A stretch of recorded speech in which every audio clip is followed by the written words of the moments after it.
আসসালামু আলাইকুম ভাই, আমাদের এখানে দেখুন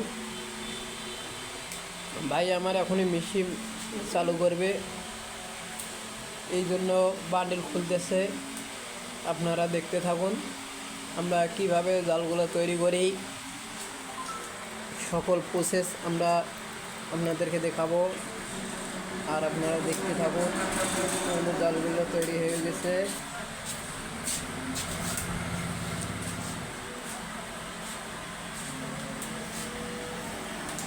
অবশ্যই যাদের প্রয়োজন হবে